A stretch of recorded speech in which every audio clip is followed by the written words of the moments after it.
Well, we want to jump right in this morning. I've got a lot to cover, and I'm going to invite you to turn with me to the 41st chapter of Genesis. I do want to welcome any guests that we have. It's always a delight to have you with us. My name is Pastor Jeff, and I have the privilege of being the senior pastor here. But I'm going to invite you to stand as we turn to Genesis 41. I'm going to read down through verse 16. We'll skip over a section here, although we'll get to a lot of it, and then we'll pick it back up at verse 37 and read down through verse 49. But hear the word of the Lord today. When 2 full years had passed, now remember, Joseph is in prison. Pharaoh had a dream. He was standing by the Nile when out of the river there came up 7 cows, sleek and fat, and they grazed among the reeds. After them 7 other cows, ugly and gaunt, came up out of the Nile and stood beside those on the riverbank. And the cows that were ugly and gaunt ate up the 7 sleek, fat cows. Then Pharaoh woke up. He fell asleep again and had a second dream. 7 heads of grain, healthy and good, were growing on a single stalk. After them, 7 other heads of grain sprouted.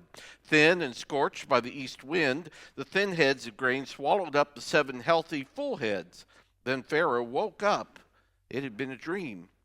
In the morning his mind was troubled, so he sent for all the magicians and wise men of Egypt.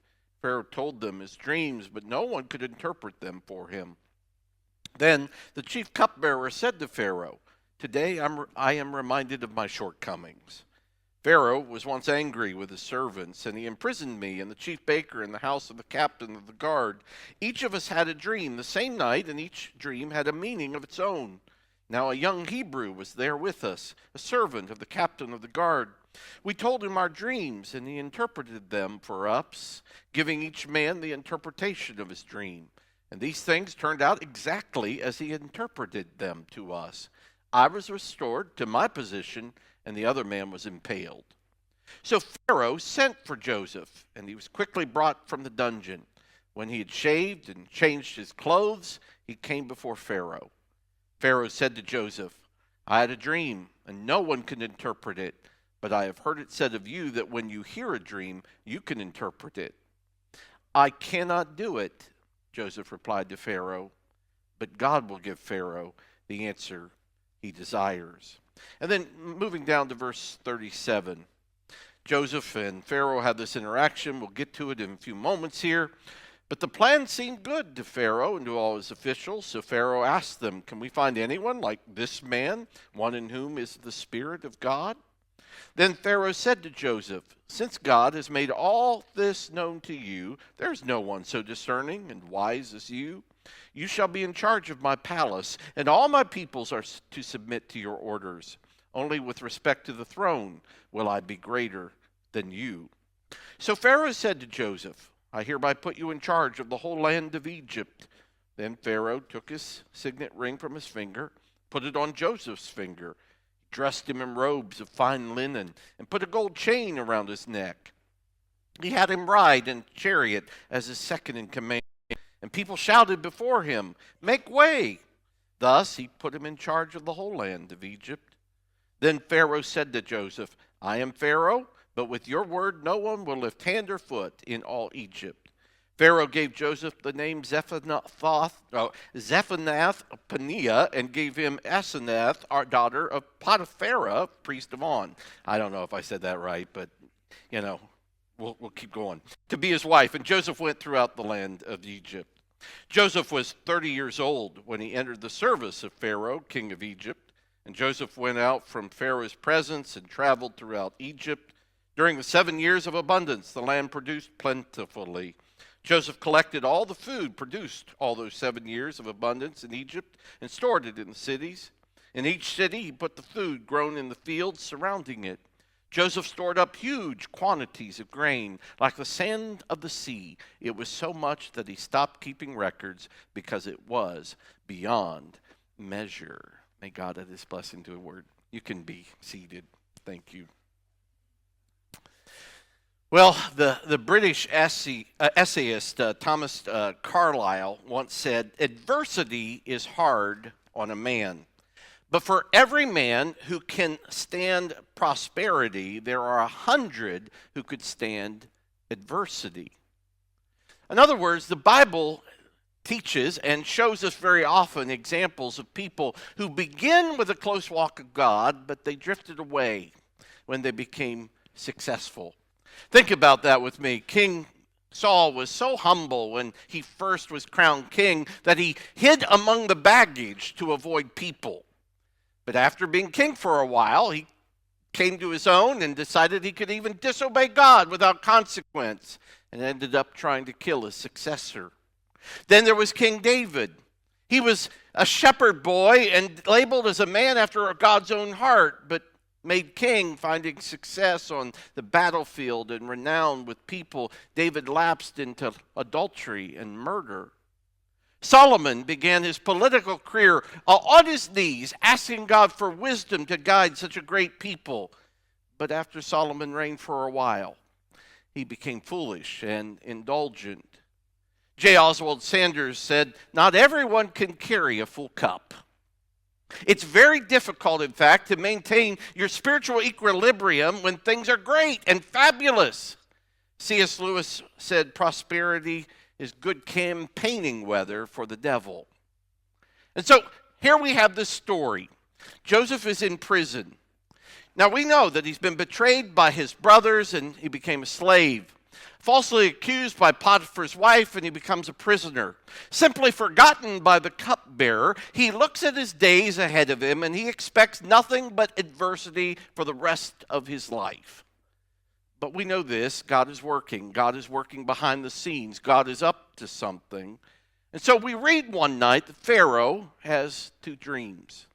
The dreams are so vivid that Pharaoh is compelled to find out what they mean. But of course, he goes to his counselors, and they are helpless and confused. But in his distress, he's looking at Pharaoh. The cupbearer remembers and recalls Joseph and his ability to interpret such dreams. So Pharaoh agrees and calls Joseph from prison. And so in a moment, Joseph is taken from the prison to the palace. A poet wrote these words, "Behind our life, the weaver stands and works his wondrous will. We leave it all in his wise hands and trust his perfect skill. Should mystery enshroud his plan and our short sight be dim, we will not try the whole to scan, but leave each thread to him." Now, that day for Joseph began like any other. It was drool for breakfast, drool for lunch. But suddenly the warden says, "Hey, Joseph, Pharaoh wants to see you." He shaves and puts on some decent clothes. And you know what that tells me? I don't think God likes mustaches and beards and those kinds of things. No, not at all. It tells me that, Joseph's been in prison for 2 more years. He looks horrible. He smells terrible. He has not been in a good place whatsoever. But now he's standing before Pharaoh. Pharaoh is sitting on his majestic throne in a palace of opulence and power. Advisors are surrounding the king, hoping that Joseph would fail because it will make them look bad. There are soldiers there ready to dispose of Joseph if he did fail. And immediately, notice here that Joseph gives the wrong answer. Joseph says, "I cannot do it." Imagine the tension of that moment. Perhaps Joseph even leaves a dramatic pause. But then don't miss the message. But God will give Pharaoh the answer he desires. Now think about the significance of that with me. It's the most important moment perhaps of Joseph's life. And he chooses not to promote himself, but he points everyone in the room to the sufficiency of the God he has come to know, the God who has been with him in adversity. So Pharaoh gives the details of his dream. And to everyone's astonishment, I imagine, Joseph gives an instant and clear and concise interpretation. "King, you will have 7 years of prosperity, followed by 7 years of famine." And Joseph, realizing the implication of these dreams, he then decides to go a step further and gives a recommendation. He says, during these 7 years of prosperity, Pharaoh, you should develop a conservation system so that the nation can survive when that famine comes. In other words, why don't you take a fifth of the harvest each of those years of prosperity and store it up? You're going to have so much, the farmers and your nation won't miss it at all.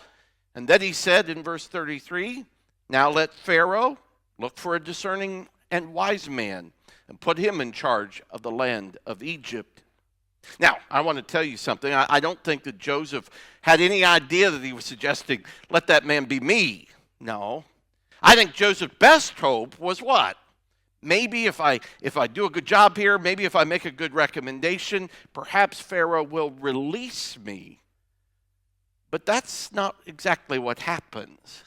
In fact, it takes a dramatic turn. Verse 37 says, the plan seemed good to Pharaoh and all his officials. So Pharaoh asked them, can we find anyone like this man, one in whom is the Spirit of God? Again, we see this pattern again and again. When people heard Joseph speak, when they understood his wisdom, they knew that God was with him in an unusual way. And so Pharaoh offers the job of prime minister. Verse 39 says, then Pharaoh said to Joseph, since God has made all this known to you, there is no one so discerning as wise as you. You shall be in charge of my palace, and all my people are to submit to your orders.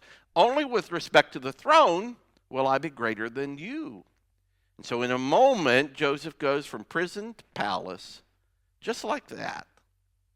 Now, God had forged him for this moment. And suddenly at age 30, he's the second most powerful man in Egypt.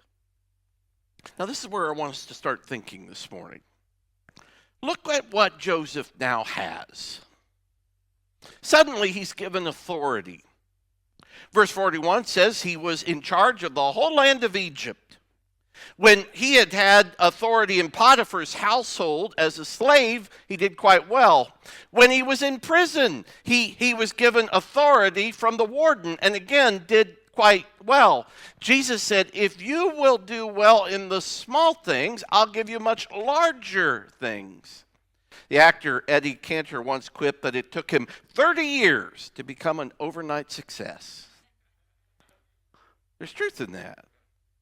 Verse 42, Pharaoh took his signet ring from his finger and he places it on Joseph's finger. Now, that ring was the key to anything and everything in the kingdom. It was like a credit card without a debt limit. It gave Joseph all the access to anything in Egypt, all of its riches. And using that ring, he could make whatever transaction he desired. You'll see and notice that Joseph was given a new set of clothes. Pharaoh dressed him in robes of fine linen and put a gold chain around his neck. I have to stop and think, isn't that interesting? If you know the story, we've been following it. Joseph has lost 2 coats, but suddenly he has a royal robe to wear. It wasn't long ago we saw in Psalm 105 that Joseph had a shackle around his neck, but now he wears a gold chain of royalty and aristocracy. And I'm reminded this morning, listen, if God ever takes something away from you, believe me, he will always replace it eventually with something way, way better. Verse 43, Pharaoh had him ride in a chariot, and as he was second in command, people would shout, make away, make away. In other words, he never had traffic problems. People were always making way for him. He was highly visible. People leaned into his every word. They wanted his autograph. You think about it, all of a sudden, it's pretty heady stuff for Joseph. In fact, Joseph is given a new name, the Egyptian name here, which I will not try to repeat, which meant revealer of secrets, or God speaks through him. And then, of course, I can't help but remember, when you come to Christ, the Bible says we're given a new name. Do you ever ask God that name? I think one of that name is Christian. We have a new identity. The old is past, the new has come. We are different because of what Jesus has done.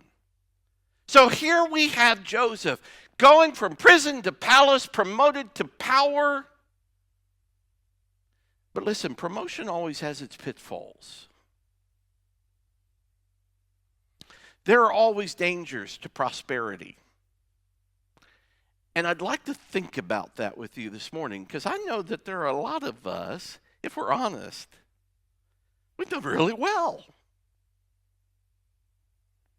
Let's talk about that. The first thing that comes to mind that we could talk about is perhaps the pitfall of pride. And indeed, the Bible says that pride goes before destruction, a haughty spirit before a fall. The reality is, it is easy for people who have achieved a sense of status and wealth and authority to feel superior and become a little bit snobbish. Now, it doesn't happen instantly. It doesn't happen intentionally.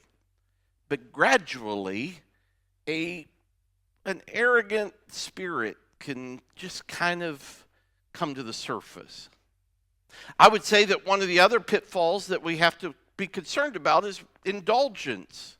It's another pitfall of prosperity. In Luke 16, Jesus told of the rich man who had the finest food and lived in luxury. But he ignored the beggar who went through his garbage can every night looking for a meal. And when you prosper, you know, it's easy to get used to the best vacations, the top-of-the-line restaurant meals, the best golf or tennis resorts or fishing trips. And it's easy to forget that there are a lot of people who are less fortunate than you, and, well, you ignore them altogether. You convince yourself, you know what, I deserve this. If they worked a little harder or worked a little smarter, they could have this too. And then I'm reminded this morning, if we all got what we deserved, we would all be hanging on a cross. Albert Schweitzer, the famous missionary, died when he was 90 years old, but he almost always wore the same old suit. He was not a pretentious man. He had worn that suit for 40 years, and then he had a black tie, just one black tie that he wore for over 20 years. In fact, he was once told about a fellow missionary who had a dozen ties, and he responded, confused, for the same neck? Quite didn't understand that. Now, I have nothing to say there. I've never counted all my ties, but I'm guessing I have about 80 to 100 ties in my thing, so I'm in trouble here. You know, one of the pitfalls is false security. Boy, it's easy to slip into this. You begin to hope in your riches and in your intelligence and in your ability to influence. Now, you know you shouldn't. You know, Jesus told us about a successful farmer who, instead of giving God thanks, said, I know what I'll do. I'll tear down barns and I'll build bigger ones. I'll store up grain and then I'll eat, drink, and be merry. And God said, you fool, tonight you're going to die. And then who gets all that stuff? Beware, for a life's man does not consist in the abundance of what he owns. You see, riches do not stop the inevitable. We all will one day give an account. So we could talk about pride or the pitfall of indulgence or the pitfalls of false security. Maybe we could talk about the temptation toward laziness, greed, or even greater temptations than that. Those are the pitfalls of prosperity. But you know, as I've thought about it, and as I've seen this over the years, this is the one I want to address, because I think this is the number one pitfall of prosperity. And I'll simply call it this: distraction. Maybe drifting.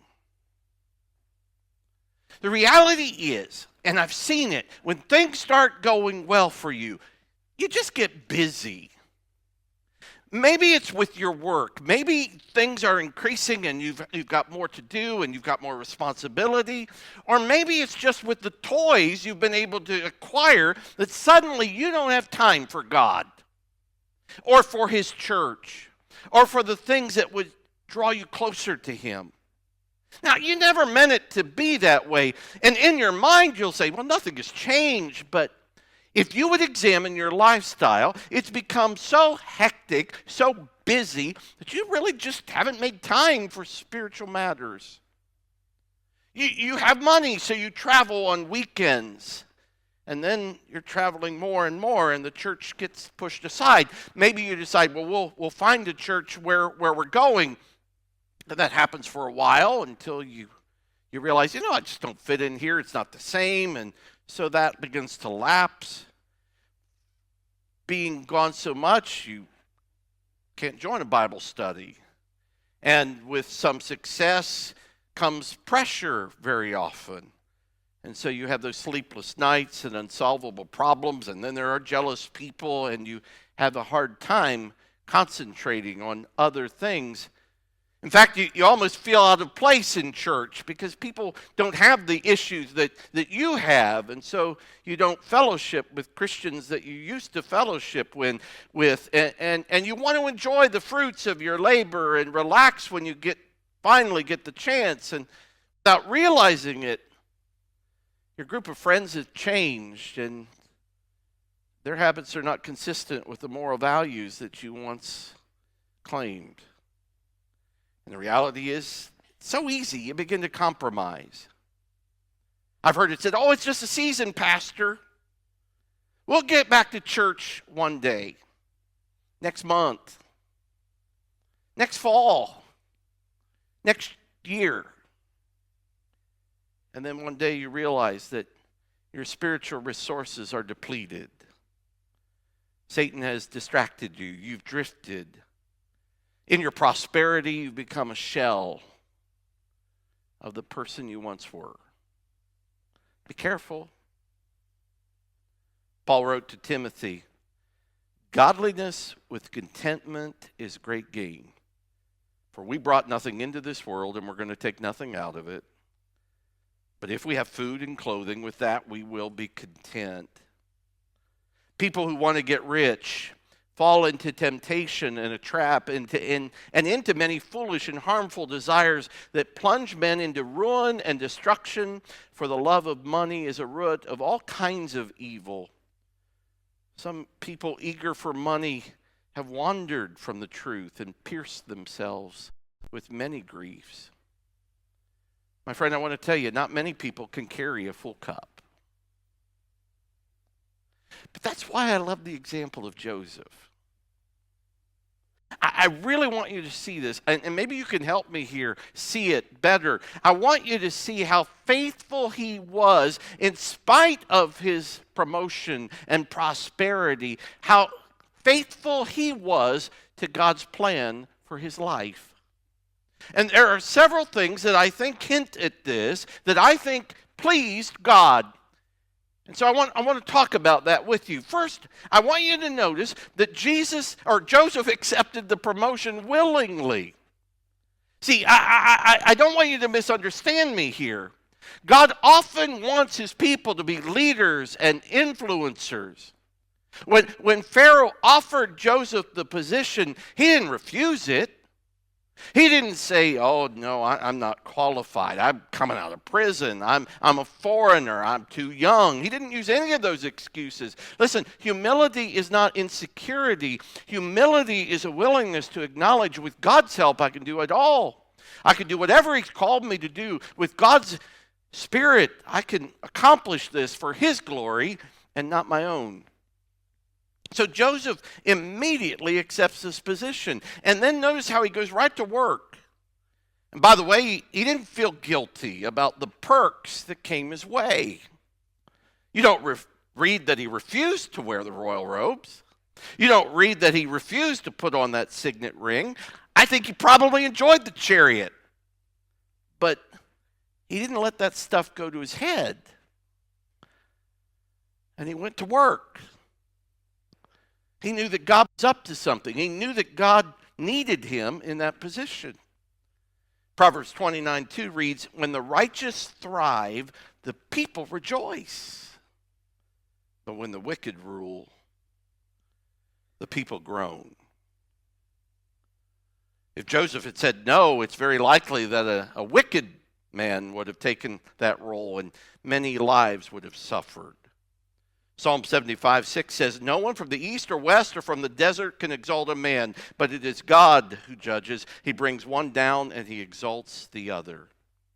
So let me be clear. If you get a promotion or you're blessed with some sense of prosperity, don't feel guilty about that. That's not a bad thing. You give God thanks for his goodness and then look for an opportunity to use that influence and use those resources for his glory and the betterment of those around you.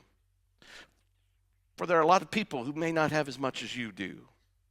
Listen, friend, God blessed you for one reason, and that was so that you could bless someone else.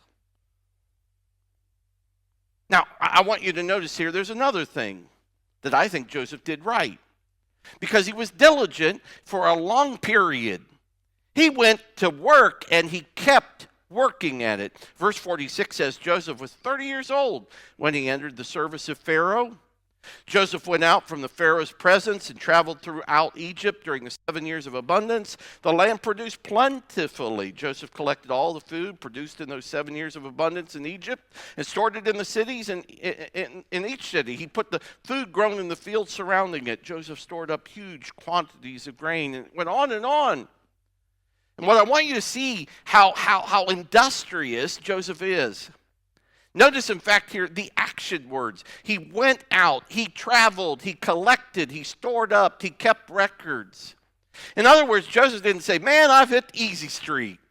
This is wonderful. And he went and laid back. And no, he was fully engaged, thoroughly involved. And when the famine came, you read again, there he was administering the distribution of food. He was hands-on. Now, he knew how to delegate. There's no doubt about that. But he also made sure that the job was done right. A priest was playing golf with a Baptist preacher.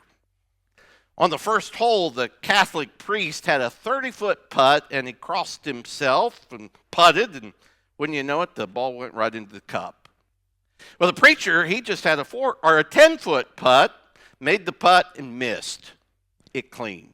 Well, on the second hole, the Catholic priest had a 40-foot putt, crossed himself, putted, again, went right into the cup.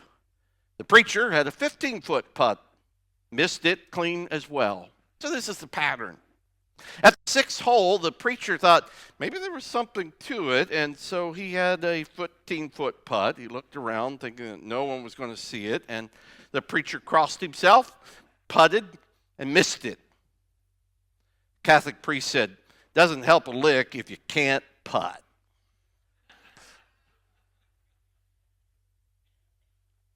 Listen,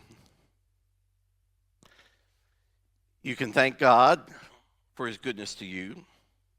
You can pray. But if you can't learn to work, it doesn't help a lick. It doesn't help a lick if you don't improve your skills and get down and dirty and figure out how to get it done. If you don't find out what needs to be done and work toward it, what God has assigned you to do. Joseph is a man who knew his position. He gave God thanks, but he went to work and he developed his skills and he did all he could to help the people around him. By the way, do you see a pattern?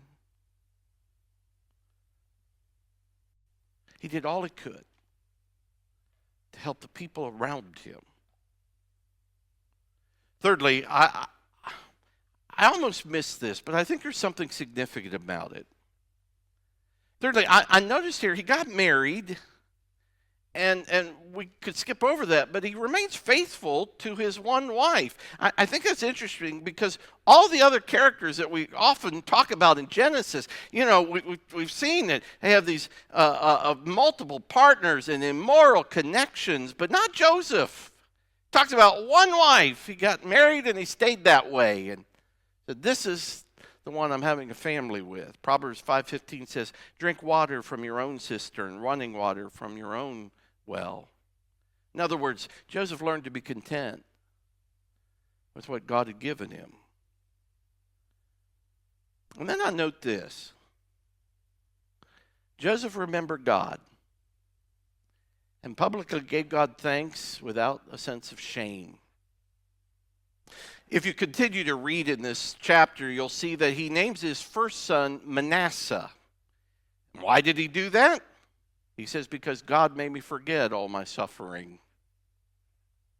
Verse 51, that's what his name meant. The second son he named Ephraim. Why Ephraim? Ephraim meant because God has made me fruitful in the land of my suffering. So the reality is, every time he called his own son's names, he would remember, God made me forget those years of adversity. God made me fruitful in this new land. Every time people would ask, "What's the name of your son or your sons?" he was able to give testimony to what God had done in his life. The point is, when God blesses you with prosperity, a new promotion, a new car, a new house, I think it's good and proper to say, "God has been good to me." Listen, I'm not saying be arrogant about it. I'm saying point people in the direction of the provision and resource of God and his goodness. Because we need people who have influence. We need people who have resources, who are not ashamed of the gospel, who are not ashamed of their faith. I have this position because God put me here. And it's a reminder to me to use that position wisely. Deuteronomy 8:10, this is Moses talking to the Israelites as they were about to head into the land of the milk and honey. In other words, they finally made it. You remember 40 years in the wilderness. They're finally ready to go in. They've made it. This is what he says. "When you've eaten and are satisfied, praise the Lord your God for the good land he has given you. Be careful that you don't forget the Lord your God, failing to observe his commands. Otherwise, you may say to yourself, 'My power, the strength of my hands have produced this wealth for me.' But remember the Lord your God. It is he who gives the ability to produce wealth." Friends, this morning we ought to just step back. Who has given you your health? Who gave you your mind? Who gave you the ability to do so well at your work? Who gave you the ability to live in the United States of America? Who gave you the privilege of being a part of this church? James says, every good and perfect gift comes from above. The reality is, when I was younger, I used to play Monopoly with my sisters and cousins. Hours of fun, right? Remember those days? Hours of fun until you go bankrupt, right? And then when you go bankrupt, what do? You get up, you leave the table, but whoever's left is still playing, and it's always about the last person who gains it all, gathers it all together. And I was fortunate enough to every once in a while win, and here's what I discovered when I won a Monopoly game. Everybody else was gone, and I had to clean up the mess and put it back in the box. Life's like that, isn't it? What's going to count at the end? You can't take it with you. What's going to matter when you stand before God? Did I know Christ? Did I follow him faithfully? Did I make a difference in the lives of other people and help them when I could? And that goes for the person who has a little or a lot. Did we spend our lives for his glory or our own? That's the message this morning.